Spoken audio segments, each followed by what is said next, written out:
नमस्कार सबैलाई, स्वागत छ सम्पूर्ण विद्यार्थी भाइ बहिनीहरूलाई हाम्रो यस च्यानल लर्न पब्जी टेक्नोलोजीमा।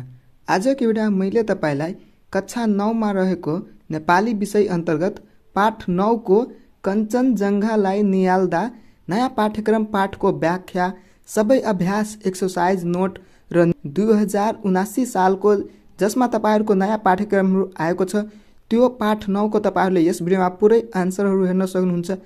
आफ्नो पाठको पुरै अभ्यासहरु यस भिडियो मार्फत गर्न सक्नुहुन्छ।